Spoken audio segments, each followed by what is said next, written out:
నమస్తే, welcome to Vishwam TV. నేను మీ journalist అనేది. సో ఈ సర్పంచ్ ఎన్నికల్లో స్థానిక సంస్థల ఎన్నికలు ఉన్నాయి తెలంగాణలో. మొదటి దశ, రెండు అయిపోయినాయి.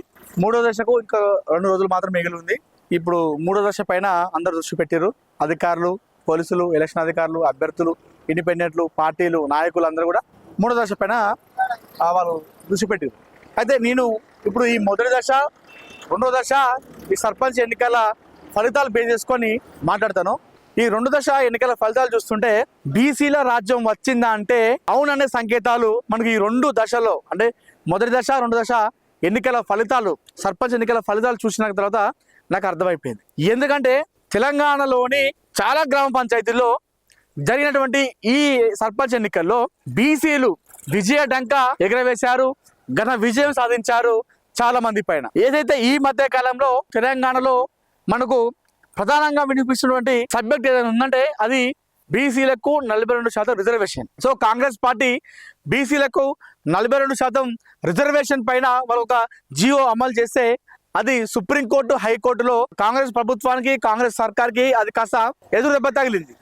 సో చాలా మంది ప్రజలు, చాలా మంది పబ్లిక్, బీసీలు ముఖ్యంగా బీసీ ప్రజల్లో చాలా చైతన్యం వచ్చిందని చెప్పుకోవాలి. బీసీలకు 42% రిజర్వేషన్ పైన కాంగ్రెస్ తీసుకొచ్చినటువంటి ఈ జియో అటు సుప్రీంకోర్టు దీనిపైన సానుకూలంగా స్పందించకపోవడంతో బీసీ ప్రజలందరూ కూడా, తెలంగాణ వ్యాప్తంగా ఉన్నటువంటి ప్రజలందరూ కూడా ఏకమై మా సీట్లు మాకు కావాలి, మా బీసీలకు 42% రిజర్వేషన్ కావాలి, మేము కూడా చట్టసభలో ఉండాలి, మేము సర్పంచ్లుగా ఉండాలి, మేము ఎంపీటీసీలుగా ఉండాలి, మేము జెడ్పీటీసీలుగా ఉండాలి, మేము ఎంపీపీలుగా ఉండాలి, జెడ్పీ చైర్మన్గా ఉండాలి, మేము ఎమ్మెల్యేగా ఉండాలి, ఎంపీగా పార్లమెంట్లో కూర్చోవాలని చెప్పేసి బీసీలు అందరూ కూడా చైతన్యంతో ముందుకు వచ్చారు.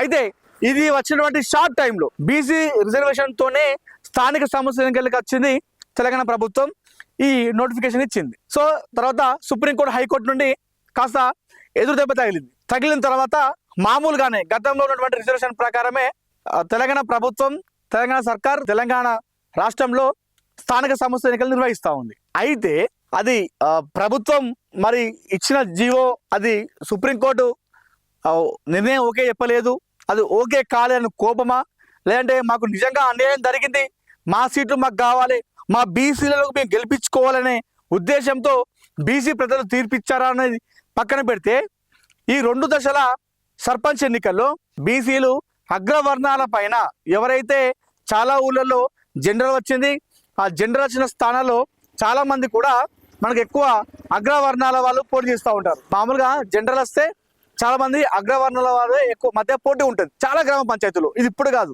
అంటే జెండర్ అంటే ఎవరైనా పోటీ చేయొచ్చు, కానీ ఈ గ్రామాలలో ఎట్లుంటుందంటే జెండర్ వస్తే ఓన్లీ ఓసీలే పోటీ చేయాలి కావచ్చు, ఓన్లీ అగ్రవర్ణ కులాల వాళ్ళే పోటీ చేయాలని చెప్పేసి ఒక అపోహ ఉంటుంది చాలా గ్రామ పంచాయతీలు. అందుకే జెండర్ వస్తే చాలా మంది ఎస్సీ, ఎస్టీ, బీసీలు లైట్ తీసుకుంటారు. సో ఓసీల మధ్యనే కొట్లాడ జరుగుతుంది. కానీ ఈ మధ్య కాలంలో జెండర్ వచ్చినప్పటికీ కూడా చాలా మంది అగ్రవర్ణాల పైన ఇటు ఓసీలు, బీసీలు చాలా మంది నిల్చో ఉన్నారు.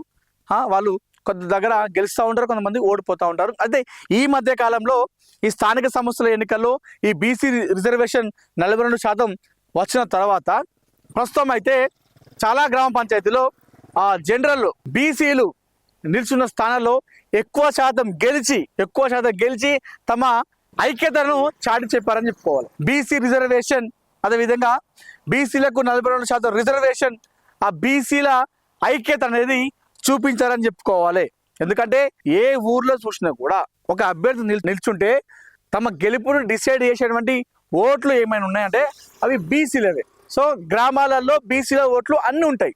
అటు 20% ఎస్సీలకు విడిచిపెట్టినా, ఇటు 20% ఓసీలకు విడిచిపెట్టినా సగానికంటే ఎక్కువ శాతం బీసీ ప్రజలే ఉంటారు. సో ఏ అభ్యర్థి నిల్చున్నా SC, ST, OC, BC A అభ్యర్థి నిల్చున్నా కూడా ఆ అభ్యర్థుల గెలుపును డిసైడ్ చేసే ఓట్లు బీసీలే. బీసీలందరూ ఒకవైపుకు ఉంటే మాత్రం ఆ అభ్యర్థి గెలిచినట్టే. సో బీసీ ఓట్ల కోసం నాయకులు చాలా వెంపలాడుతుంటారు, బీసీ ఓట్ల కోసం చాలా ప్రయత్నిస్తుంటారు ఆ ఓట్లు రాబట్టడంలో. అయితే నిన్న జరిగిన ఎన్నికల్లో, ఈ సర్పంచ్ ఎన్నికల్లో తెలంగాణలో బీసీలు అందరూ కూడా చైతన్యవంతులు అయ్యారు, బీసీలందరూ ఒకటయ్యారు, బీసీలు ఐక్యతను చాటి చెప్పారు. చాలా స్థానాల్లో బీసీలు విజయకేతనం ఎగరవేసి బీసీ నినాదం పైన బీసీలకు జరిగినటువంటి అన్యాయం పైన న్యాయం కావాలంటూ వాళ్ళు చేసినటువంటి ఈ విజయాన్ని ఇటు ప్రభుత్వాలకు ఇటు నాయకులకు చూపించారని చెప్పుకోవాలి. సో ఇదంతా కూడా బీసీ యొక్క ఐక్యత అని చెప్పేసి చాలా మంది అటు ప్రముఖులు చెప్తా ఉన్నారు, అదేవిధంగా రాజకీయ నాయకులు చెప్తా ఉన్నారు, చాలా మంది పొలిటికల్ విశ్లేషకులు కూడా చెప్తా ఉన్నారు. ఇది బీసీల విజయమే, బీసీలో ఐక్యత వచ్చింది. రాబోయే రోజుల్లో అది ఏ ఎలక్షన్ అయినా సరే, స్థానిక సంస్థల ఎన్నికలను మొదలుకొని పార్లమెంటు వరకు, ఎమ్మెల్సీ వరకు, ఎమ్మెల్యే వరకు, జడ్పీటీసీ వరకు, ఎంపీటీసీ, సర్పంచ్, వార్డు మెంబర్ వరకు ఎవరు గెలవాలన్నా కూడా ఖచ్చితంగా బీసీల సపోర్ట్తోనే గెలవాలి. అదేవిధంగా బీసీ యొక్క వాళ్ళకు న్యాయం చేసి ఎవరైతే ఆ నాయకుడు వస్తాడో ఆ నాయకుడు బీసీలకు మా రిజర్వేషన్ తరపున మేము కొట్లాడుతుంటే చెప్పండి మీకు గెలిపిస్తామనే రోజులు కూడా రాబోతున్నాయనే సంకేతాలు అయితే మనకు ఈ 2 దశ ఎన్నికలు చూస్తే మనకు క్లియర్గా అర్థమైపోతుంది. సో ఈ 2 దశ సర్పంచ్ ఎన్నికల్లో తెలంగాణ వ్యాప్తంగా కూడా బీసీలు విజయకేతనం ఎగరవేసి తమ ఐక్యతను చాటుకున్నారు. బీసీ రిజర్వేషన్ పైన తమకు కావలసినటువంటి హక్కుల కోసం బీసీ ప్రజలు ఎదురు చూస్తున్నారు అనే దానికై వాళ్ళు ఈ సంకేతాలు అయితే పంపించారు. అటు ప్రభుత్వాలకు కావచ్చు, నాయకులకు కావచ్చు, ఇతర ఉన్నటువంటి వర్గాల నాయకులకు. సో బీసీ ప్రజలు అదేవిధంగా బీసీ నాయకులు ఒక ప్రయత్నం చేస్తూ ఉన్నారు, దానికోసం పోరాటం చేస్తూ ఉన్నారు.